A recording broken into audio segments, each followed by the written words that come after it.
Ma'am, this card has been declined. Maybe try something more realistic for your situation? The server's voice sliced through the elegant dining room of Lumière Brasserie like a knife, drawing every patron's attention to the poised black woman sitting alone at table 7. He dropped the platinum credit card onto the white linen tablecloth with deliberate dismissal. What none of them knew was that this struggling customer was about to make a $62 million restaurant acquisition deal vanish with 2 phone calls that would obliterate everything they thought they understood about power, prejudice, and the catastrophic price of assumptions. Scene: Lumière Brasserie, Buckhead, Atlanta, 8:15 p.m. Friday evening. Dr. Samantha Reeves sat elegantly at the corner banquette. Her understated black Armani dress and pearl earrings suggested refined taste without ostentation. The reservation had been made under S. Reeves through OpenTable, nothing that would signal the true scope of her corporate influence or the $847 million hospitality empire she controlled. The evening had unfolded perfectly until this moment. She'd savored every bite of the pan-seared duck breast with cherry gastrique, the lobster bisque that I've been featured in Food and Wine magazine, and a glass of Chateau Margaux 2015 that cost $185 per pour. The meal represented exactly the kind of culinary excellence she looked for when evaluating potential acquisitions. Lumière Brasserie had been on Reeves Hospitality Group's acquisition radar for 8 months. Their profit margins, customer loyalty scores, and expansion potential made them an ideal addition to her portfolio of 47 upscale restaurants across the Southeast. Tonight was her final assessment before tomorrow morning's board meeting, where she would present the $62 million acquisition proposal. But none of the staff knew that. To them, she was simply another solo diner, albeit one that didn't fit their typical customer profile. Damon Mitchell had been Lumière's lead server for 4 years, working his way up from busboy to the coveted evening shift that served Atlanta's elite. Politicians, entertainment industry executives, old money families who'd shaped the city for generations, he'd served them all with practiced deference and an eye for detail that earned him consistent 5-figure monthly tips. But this customer disrupted his mental template. Too young for old money, too understated for new money, no entourage or obvious wealth markers. In Damon's experience, real power announced itself through expensive handbags, flashy jewelry, or the kind of demanding behavior that came with generational privilege. Dr. Reeves possessed none of these signals. Her handbag was elegant but not immediately recognizable as luxury. Her jewelry was tasteful but modest. Most telling of all, she'd been unfailingly polite to every staff member who'd approached her table, a behavior Damon associated with people who couldn't afford to be demanding. "Your total this evening comes to $387, Damon announced, placing the leather check presenter beside her wineglass with theatrical precision. His tone carried just enough emphasis to suggest the amount was significant. Quite an ambitious selection for a solo diner. The comment was calculated, a subtle test to gauge her reaction. Nervous customers who'd overextended themselves typically showed tells: quick glances at the bill, hesitation before reaching for payment, or defensive explanations about their ordering choices. Dr. Reeves exhibited none of these behaviors. She glanced at the itemized receipt with the same calm attention she'd given the wine list, then extracted a black Centurion card from her Hermes wallet without comment. The American Express medal caught the restaurant's warm lighting, but Damon barely registered its significance. He'd seen plenty of impressive-looking cards that turned out to be fakes or maxed out. Have you ever been so systematically underestimated that an entire room of people couldn't recognize the authority sitting directly in front of them? 8:22 p.m., the first crack in the facade. Damon returned from the payment terminal with an expression that had shifted from professional courtesy to barely concealed satisfaction. 4 years in high-end service had given Damon a sense for customers who were about to be humbled by financial reality. "Ma'am, I'm afraid this card has been declined. Do you have an alternative form of payment?" The words carried across the dining room's hushed atmosphere, causing conversations at nearby tables to pause. Dr. Reeves looked up from her phone, where she'd been reviewing quarterly profit reports for her restaurant portfolio with dark eyes that remained perfectly steady. "That's not possible. Please process it again."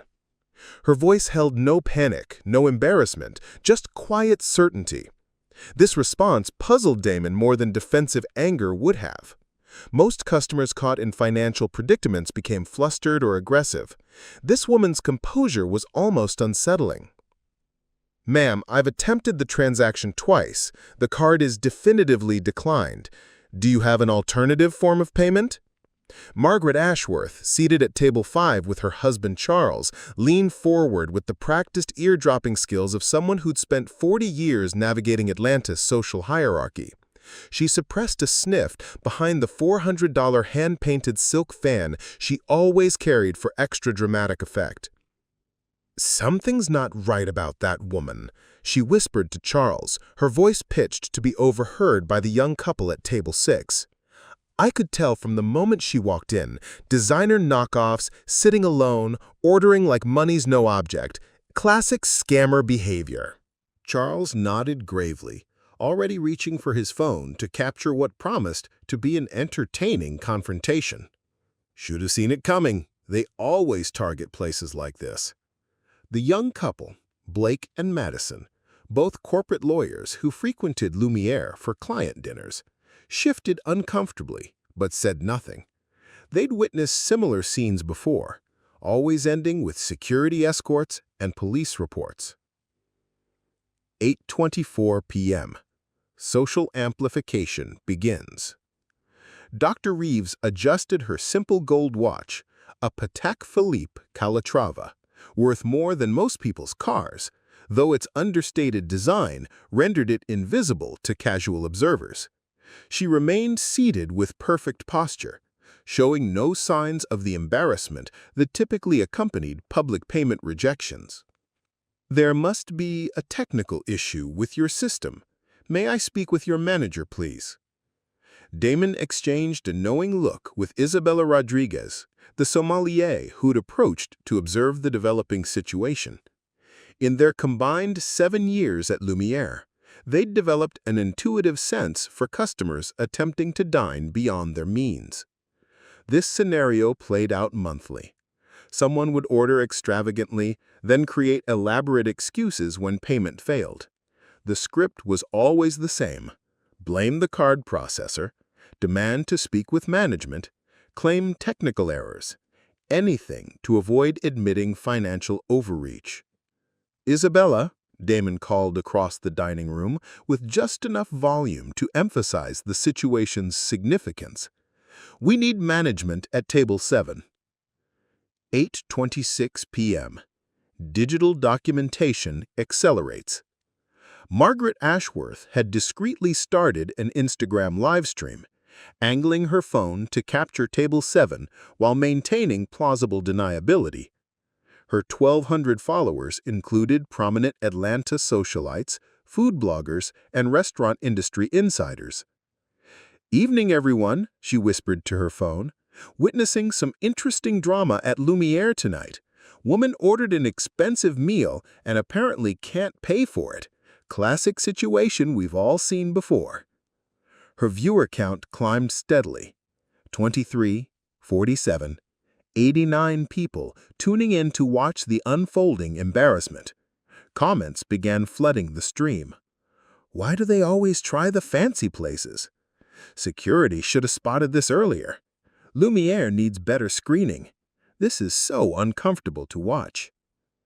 Blake, the young lawyer, started his own TikTok recording, whispering commentary for his 850 followers who were mostly other Atlanta professionals.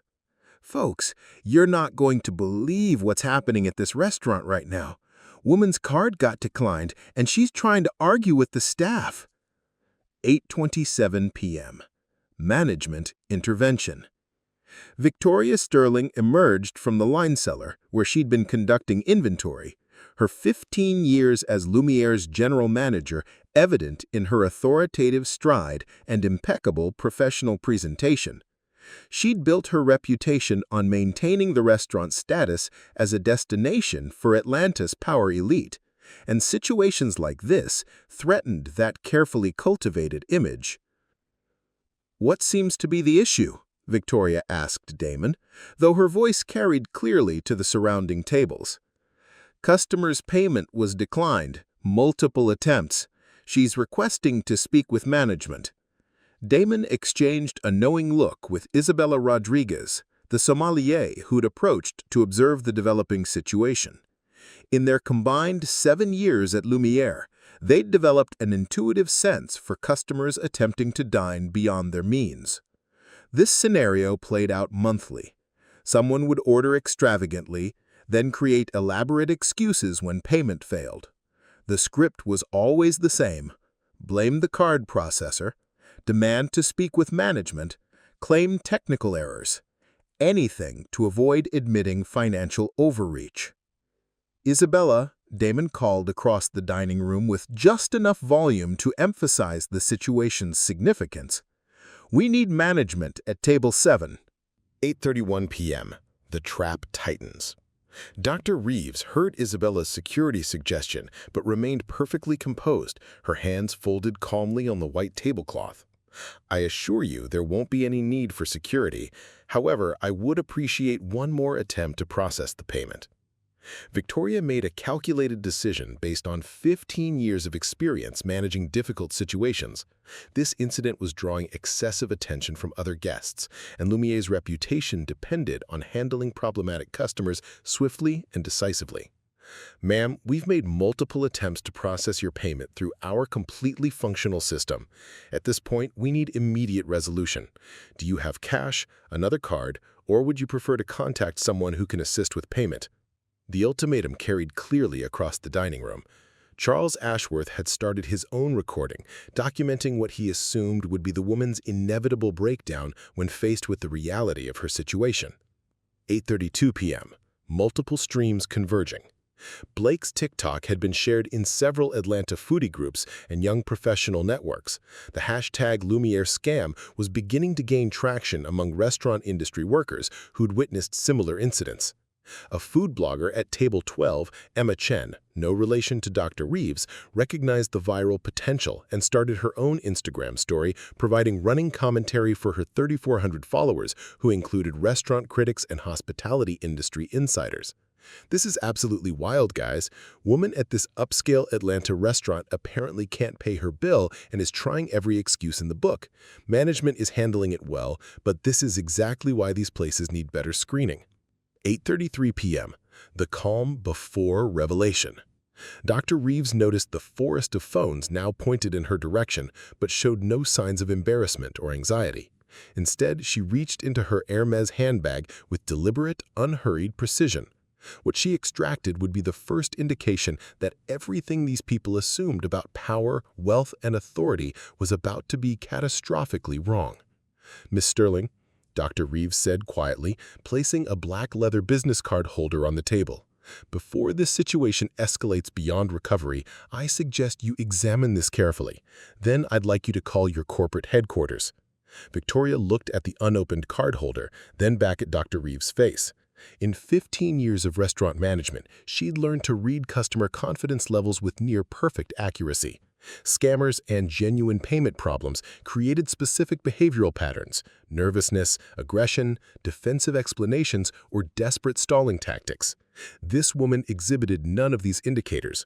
Her suggestion to contact corporate was particularly unusual. Most customers in genuine payment difficulties avoided involving higher authorities that might create additional complications. "Ma'am, I have complete authority to handle payment issues. Corporate doesn't typically get involved in individual transaction problems. I understand your standard operating procedures. However, some situations require corporate oversight." 8:35 p.m. The point of no return. "That's it," Victoria announced with enough volume for the entire dining room to hear. "Ma'am, you have exactly 2 minutes to provide valid payment, or we'll be calling Atlanta Police Department for assistance with theft of services." The Instagram Live viewer count hit 267. Comments were coming too fast for Margaret to read individually. "She's toast now. Police will sort this out. Why did she think this would work? Embarrassing herself on camera." But Dr. Samantha Reeves remained absolutely calm, her business card holder still closed beneath her manicured fingers. "Miss Sterling, I strongly recommend you look at this card and make one phone call before you make any decisions that can't be undone." Her tone carried something Victoria couldn't quite identify. Not desperation or fear, but complete certainty. It was the voice of someone who had never been wrong about the outcome of a confrontation. 8:36 p.m. The digital audience grows. Emma Chen's Instagram story had been reshared by a prominent Atlanta food critic with 45,000 followers. The incident was now being documented from multiple angles by at least 6 different social media accounts, creating a comprehensive record of every word and gesture. A businessman at Table 3, David Park, started a LinkedIn live stream for his network of hospitality industry executives.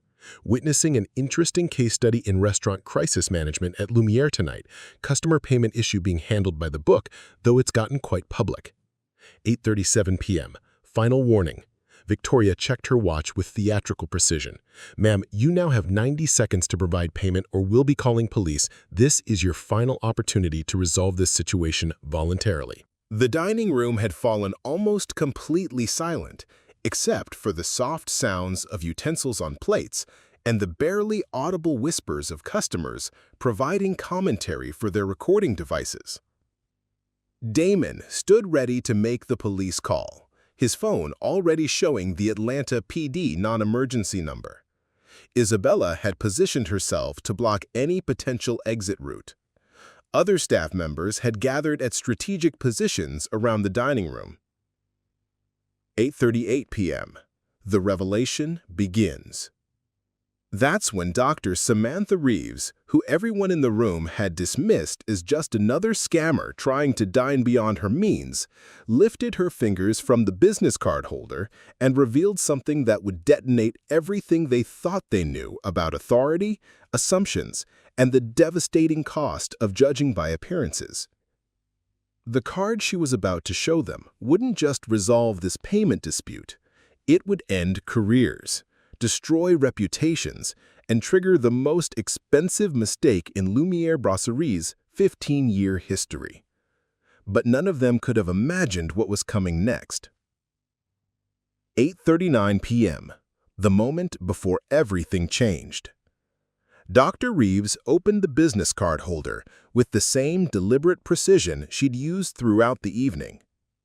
She extracted a single card and placed it face up on the white linen tablecloth where Victoria, Damon, Isabella, and the cameras of dozens of recording devices could see it clearly.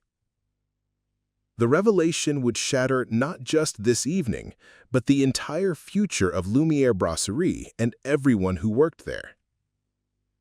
What they were about to discover would transform a simple payment dispute into the most documented example of catastrophic assumption failure in Atlanta's restaurant history. The business card lay face up on the white linen tablecloth like a small bomb that had just detonated. The elegant black card with gold-embossed lettering was simple, understated, and absolutely devastating. Reeves Hospitality Group, Dr. Samantha Reeves, Chairman and Chief Executive Officer, Southeast Regional Portfolio, 47 properties. Victoria Sterling stared at the card for 5 full seconds, her face draining of all color. 15 years in Atlanta's hospitality industry had taught her to recognize the names that mattered. Reeves Hospitality Group wasn't just any company. They were one of the 3 largest restaurant acquisition firms in the Southeast, controlling over $847 million in hospitality assets. Damon Mitchell leaned in to read the card.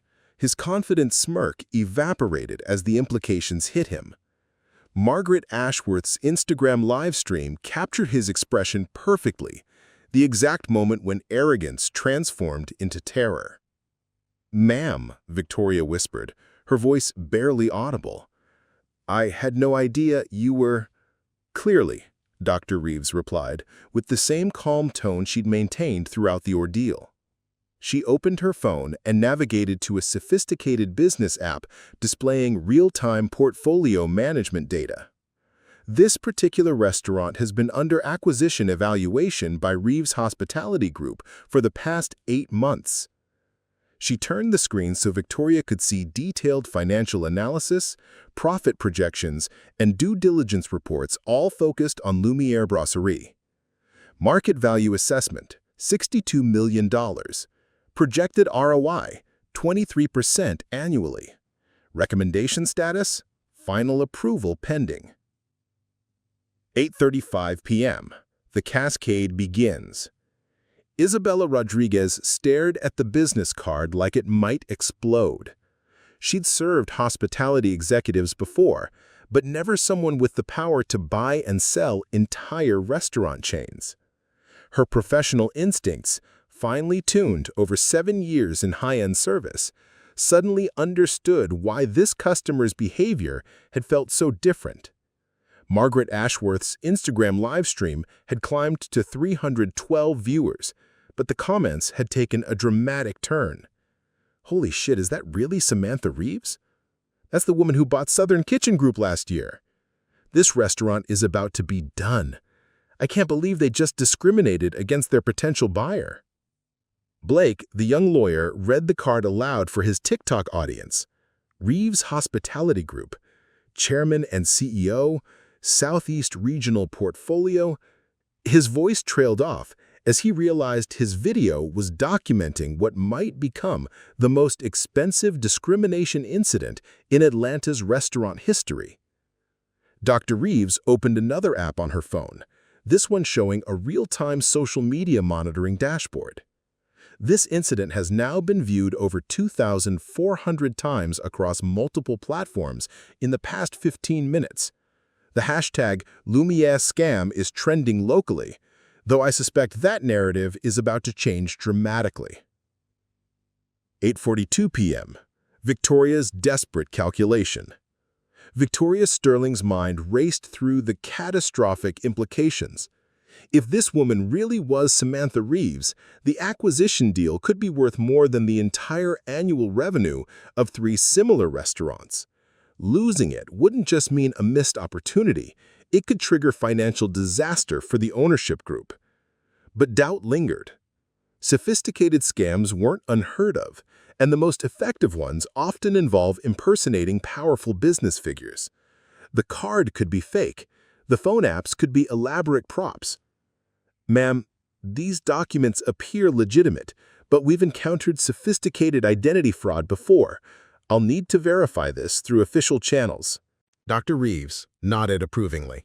Professional verification is always appropriate. While you do that, perhaps you should know that this entire incident has been witnessed by approximately 800 people across multiple social media platforms, with viewership climbing exponentially. She opened her social media monitoring app again, showing Victoria the real-time analytics. Multiple videos were being shared across TikTok, Instagram, LinkedIn, and Twitter. Restaurant industry insiders were beginning to identify her in the comments. 8:45 p.m. The digital wildfire spreads. Emma Chen, the food blogger, had realized the magnitude of what she was witnessing. Her Instagram story was being reshared by prominent Atlanta food critics, restaurant owners, and hospitality industry executives who recognized the Reeves name. "Oh my God, guys," she whispered to her phone. "I think this woman actually is Samantha Reeves, like the actual CEO who's been buying up restaurants all over the South. This is insane." David Park's LinkedIn live stream had attracted attention from hospitality industry professionals across the Southeast. Comments were pouring in from restaurant managers, hotel executives, and business development specialists. "That's definitely Samantha Reeves. Met her at the Atlanta Hospitality Summit." Reeves Group was looking at acquisitions in Buckhead area. This restaurant just made a $60 million mistake.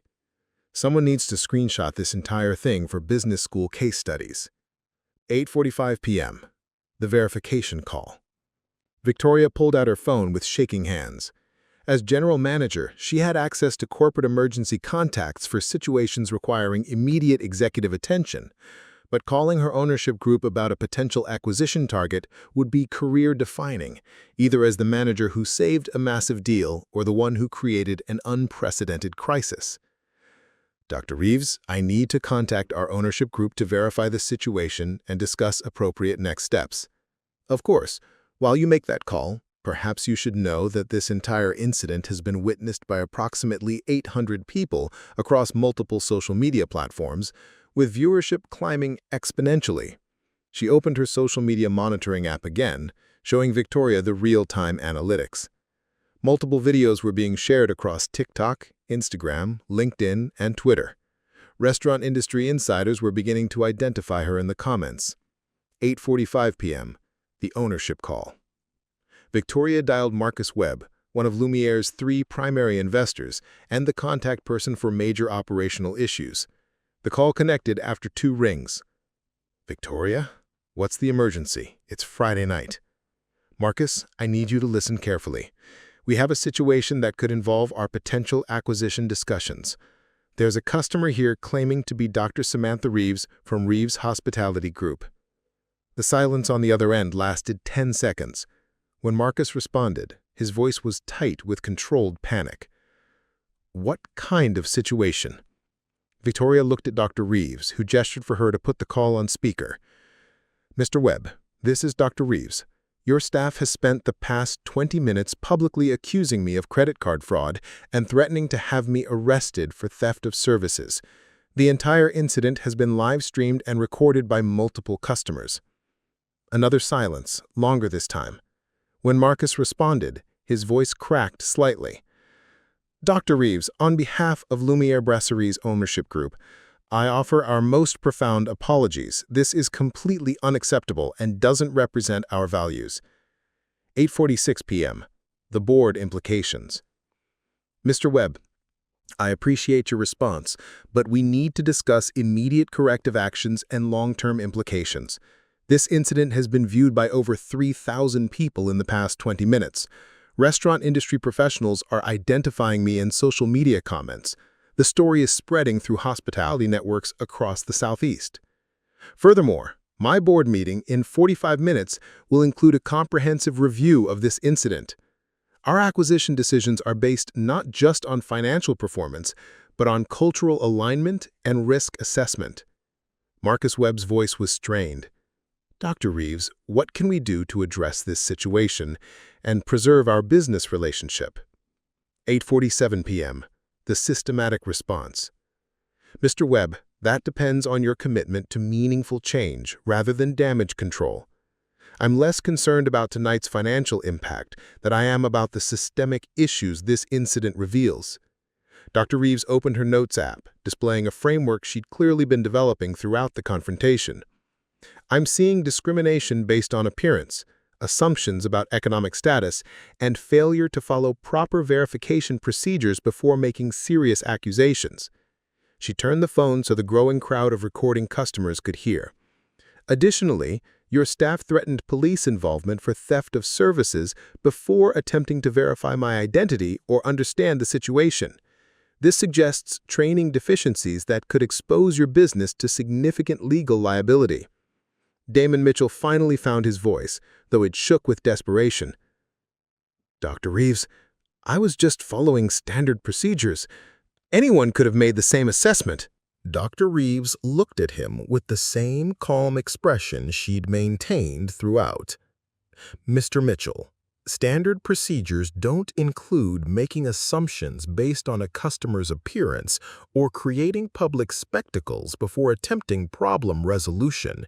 Your actions tonight violated multiple hospitality industry best practices. 8:48 p.m. The social media explosion. Margaret Ashworth's Instagram Live had reached 487 viewers, but her triumphant commentary had transformed into horrified damage control. Oh no, guys, I think we misunderstood what was happening here. This might actually be a legitimate business executive. Blake's TikTok had exploded across Atlanta professional networks. The hashtag Lumière scam was being replaced by hashtag Lumière discrimination as industry insiders provided context about Dr. Reeves' actual identity and influence. Emma Chen had switched to damage control mode, realizing her food blog's reputation was tied to how she handled this revelation. Update everyone. This appears to be an actual hospitality industry executive who was discriminated against. This is a completely different story than we initially thought. 8:49 p.m. The corporate crisis unfolds. Marcus Webb had patched in the other two owners on a conference call. Their voices reflected varying degrees of panic as they grasped the scope of the potential disaster. "Dr. Reeves," came the voice of Janet Morrison, Lumiere's primary investor. "We're prepared to take immediate corrective action. What would you consider appropriate resolution?" Dr. Reeves consulted her phone, where her assistant had been monitoring the social media spread and documenting everything for legal review. "Ms. Morrison, this incident has cost you approximately $2.3 million in potential acquisition value in the past 30 minutes. Industry professionals are sharing these videos in professional networks. Your restaurant's reputation is being discussed in real time across hospitality forums." She showed Victoria her screen displaying financial news aggregators that had picked up the story. 3 restaurant industry publications have already reached out for comment. This is becoming a case study in hospitality discrimination. "However," she continued, "I'm more interested in systematic change than financial compensation. The question is whether Lumière Brasserie can become a model for how discrimination incidents should be prevented and addressed." Victoria leaned forward, recognizing a potential lifeline. "Dr. Reeves, what specific changes would you recommend?" "Comprehensive bias recognition training for all customer-facing staff. Revised customer service protocols that require management verification before making fraud accusations. Clear escalation procedures that protect customer dignity while addressing legitimate concerns." She opened another app showing hospitality industry training modules. "Additionally, I want quarterly diversity metrics reported as part of any ongoing business relationship. If similar incidents occur, our acquisition interest would be permanently terminated." 8:51 p.m. The staff transformation. Damon Mitchell stepped forward, his earlier arrogance completely gone. "Dr. Reeves, I realize I made serious errors in judgment tonight. I let assumptions guide my actions instead of following proper procedures." Dr. Reeves nodded. "Mr. Mitchell, recognition is the first step towards change. However, actions have consequences, and tonight's behavior demonstrated poor judgment that could have legal implications for your employer." Isabella Rodriguez found her voice. "Dr. Reeves, what can we do to make this right, not just for the business relationship, but because what happened to you was wrong?" Ms. Rodriguez, that acknowledgement is exactly what meaningful change looks like. This isn't just about one incident. It's about creating an environment where every customer receives dignified treatment regardless of appearance or assumptions about their economic status. 8:52 p.m. The board decision. Dr. Reeves' phone buzzed with a call from her chief legal officer. She answered immediately, putting it on speaker for transparency. "Dr. Reeves, we've been monitoring the social media coverage. Legal recommends documenting everything for potential discrimination action, but more importantly, this could become a powerful case study for industry-wide training." "Agreed. Have the board review the incident footage before our meeting. I want their assessment of whether Lumière demonstrates the cultural values we want in our portfolio." Marcus Webb's voice was tight with desperation. "Dr. Reeves, surely one incident shouldn't override 8 months of due diligence. Our financial performance has been exemplary." Marcus Webb, cultural alignment is just as important as financial performance. Tonight revealed systematic issues that could create ongoing legal and reputational risks. 8:53 p.m. The industry impact. Emma Chen's corrected story had been picked up by major food industry Twitter accounts. Restaurant professionals across the Southeast were sharing the videos and discussing the implications. This is why unconscious bias training matters in hospitality. Customer service protocols need serious updating industry-wide. Discrimination lawsuits can destroy restaurants. Prevention is everything. Samantha Reeves just taught a masterclass in professional response. David Park's LinkedIn post was being shared by hospitality executives, HR professionals, and business school professors who recognize the educational value of documented discrimination and professional response. I found myself questioning every decision I had made over the past year. Had I been foolish to purchase a property without understanding its environmental history? Had I put Sophia at risk by moving us to an isolated location where we were vulnerable to crime? Had I been irresponsible to take on a restoration project that was now proving to be more complex and dangerous than I had realized? The weight of single parenthood had never felt heavier. Every decision affected not just my own future, but Sophia's education, her health, and her ability to trust that I could provide the stability and security she needed. The memory of our nights sleeping in the car was still fresh enough to remind us both how quickly a parent's security could disappear. But it was during this darkest period, when our situation seemed hopeless and our options appeared exhausted, that Sophia's historical detective instincts would lead us to the discovery that would transform our understanding of both our property and our possibilities.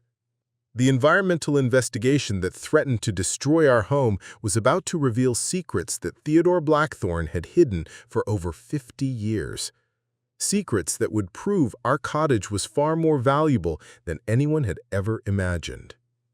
As we faced the possibility of losing everything we had worked to rebuild, we had no idea that the answers to our problems lay buried beneath our feet, waiting for the right combination of curiosity, desperation, and determination to bring them into the light.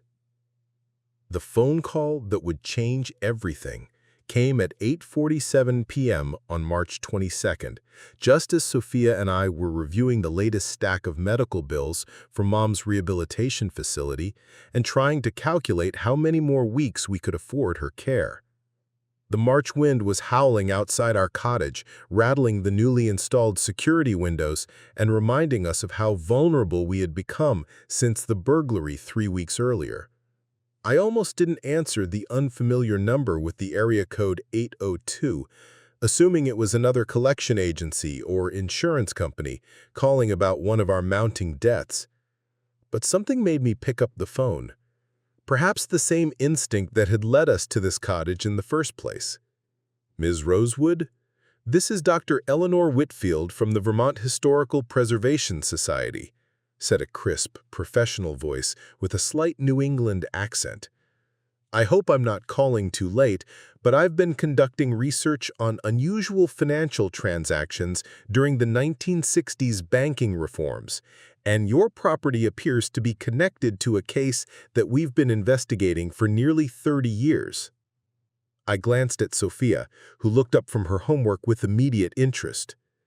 Any mention of historical research always captured her attention, but given our current circumstances, I was skeptical of anyone claiming to have information about our property that could somehow be relevant to our situation. I'm sorry, Dr. Whitfield, but I think you may have the wrong property. We're dealing with some serious issues right now, and historical research isn't really our priority. Actually, I believe I have exactly the right property, Dr. Whitfield said, her voice taking on a note of excitement.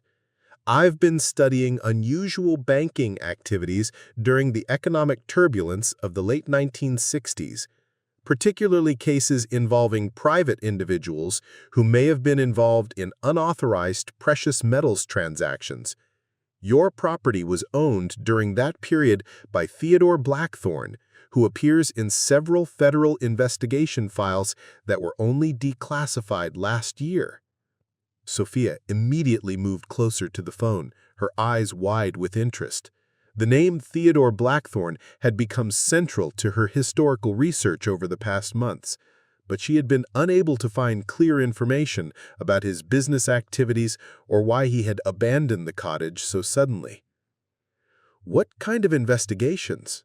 I asked, my skepticism beginning to give way to curiosity despite our desperate circumstances. "Federal Treasury investigations into possible illegal gold hoarding and currency manipulation," Dr. Whitfield explained. The late 1960s were a period of extreme monetary instability, with the government attempting to maintain the gold standard while dealing with massive fiscal pressures from the Vietnam War. There were several cases of private individuals and small businesses attempting to profit from currency fluctuations by hoarding gold and silver. She paused, and I could hear papers rustling in the background. Theodore Blackthorne appears in Treasury Department files as a person of interest in connection with the disappearance of a significant shipment of gold coins and bullion that went missing during a transfer between Federal Reserve banks in 1968. The case was never solved, and Blackthorne was never charged, but he disappeared from public records shortly after the investigation began. My heart started beating faster as I began to understand the implications of what Dr. Whitfield was suggesting. "Are you saying that there might be stolen gold hidden somewhere on our property?" "I'm saying that the circumstances surrounding Blackthorne's activities, the timing of his disappearance, and the location of your property create a very interesting historical puzzle," she replied carefully. "I've secured a federal grant to investigate potential sites related to this particular case. If your property contains evidence connected to the missing Federal Reserve shipment, the investigation could qualify for substantial historical preservation funding." The mention of substantial funding immediately captured my attention. With Mom's medical bills mounting and our cottage potentially threatened by environmental contamination, any source of financial assistance deserved serious consideration, regardless of how unlikely it might seem. 8:54 p.m. The Resolution Framework. "Here's what I'm proposing," Dr. Reeves announced to the restaurant, the phone call, and the dozens of recording devices capturing every word. "Immediate implementation of comprehensive bias training for all staff. Public commitment to dignified customer service regardless of appearance or perceived economic status. Quarterly reporting on discrimination prevention measures." She looked around the dining room at all the faces watching her. "This incident becomes part of industry-wide training materials. Your response demonstrates how restaurants can transform discrimination incidents into opportunities for systematic improvement." Victoria Sterling straightened her shoulders. "Dr. Reeves, Lumière Brasserie commits to implementing every change you've outlined. Will become the model you're describing." 8:55 p.m. The Acquisition Decision. Dr. Reeves' phone showed a text from her board chair. "Saw the social media coverage. Board ready for your recommendation." She looked around the dining room one final time, at Victoria and her staff, at the customers who had recorded everything, and at the broader implications for an entire industry. "Mr. Webb, the $62 million acquisition offer is withdrawn effective immediately. However, if Lumière demonstrates genuine cultural transformation over the next 6 months, we'll consider a revised proposal." The conditional offer was both punishment and opportunity, consequences for tonight's discrimination, but a path forward through meaningful change. 8:56 p.m. The Systematic Transformation. Additionally, this incident will become a cornerstone case study for Reeves Hospitality Group's industry-wide discrimination prevention initiative. We're launching a hospitality bias training program that will be offered to restaurants across the Southeast. Victoria's eyes widened as she recognized the scope of what Dr. Reeves was proposing. "Are you turning tonight's incident into industry-wide change?" "Miss Sterling, that's how real progress happens. Individual incidents become learning opportunities that benefit entire industries." 8:57 p.m. The Long-Term Impact. Dr. Reeves addressed the room full of recording customers. Ladies and gentlemen, you've documented something important tonight. Not just one person's experience with discrimination, but how institutions can choose to respond with meaningful transformation. Margaret Ashworth, who had been live streaming the entire incident, spoke up. Dr. Reeves, I owe you an apology. I made assumptions and even encouraged others to do the same.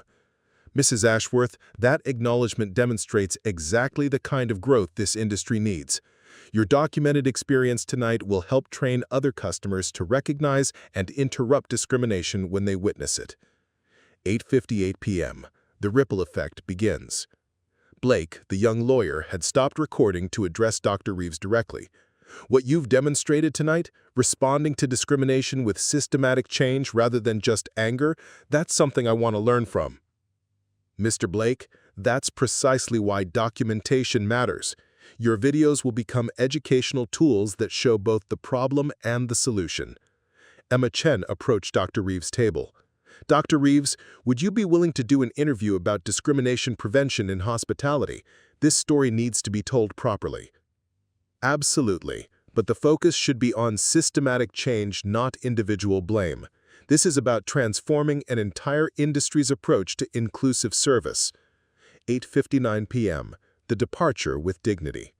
Dr. Reeves stood gracefully, gathering her Hermes handbag with the same composure she'd maintained throughout the entire ordeal. Ms. Sterling, I'll have my legal team send you the discrimination prevention framework within 48 hours. Implementation timeline will determine our future business relationship. She looked around the dining room one final time. At Victoria and her staff, at the customers who had recorded everything, and at the broader implications for an entire industry. Ms. Sterling, I believe you will, and when you do, the entire industry will be watching. 9 p.m. The transformation complete.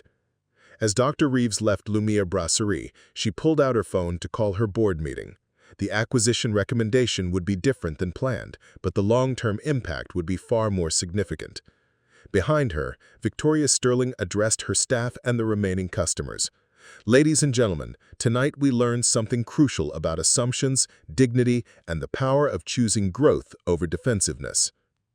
The social media documentation continued spreading across professional networks, but now the narrative focused on transformation rather than discrimination.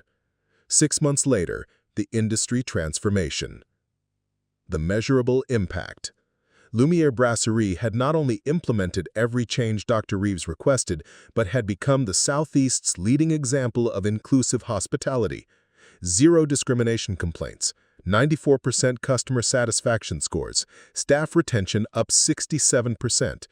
The revised acquisition offer from Reeves Hospitality Group came through at $68 million, higher than the original proposal. Trust and transformation, it turned out, increased business value. The human changes. Damon Mitchell completed the comprehensive bias training and became Lumière's customer advocacy coordinator. Dr. Reeves could have destroyed my career, he said in a company newsletter. Instead, she chose to fix the system that created the problem. Victoria Sterling was promoted to regional manager for Reeves Hospitality Group's Southeastern Division, specifically to oversee discrimination prevention across their growing portfolio. Isabella Rodriguez started her own hospitality consulting firm, specializing in inclusive service training. The Industry Revolution. Dr. Reeves established the Dignified Hospitality Initiative, providing free bias training to restaurants across the Southeast. Over 200 establishments participated in the first year, with documented discrimination incidents dropping 78% across participating businesses. The incident footage became required viewing in hospitality management programs at 3 major universities. Business schools used it as a case study in crisis management and systematic change. Margaret Ashworth joined Lumière's Customer Advisory Board, helping develop policies from the guest perspective. It's never too late to recognize your biases and choose growth, she reflected. The lasting legacy. The most important transformation wasn't financial or professional. It was cultural. Dr. Reeves had shown that true power isn't about domination or revenge, but about using influence to create systematic change that benefits everyone. Her story joined countless others that demonstrated how dignity under pressure, strategic patience, and constructive response can transform not just individual moments, but entire industries. The real power of change. This wasn't just about one woman's triumph over discrimination. This was about how quiet strength, sustained by principle and guided by vision, can create lasting institutional transformation. Dr. Samantha Reeves proved that you don't need to raise your voice to raise the standard. You just need to raise expectations and use your power to help the world rise to meet them. Her legacy became a simple truth.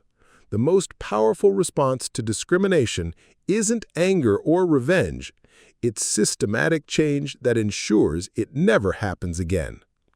Remember, true power isn't about winning the moment. It's about transforming the system so everyone wins in the future.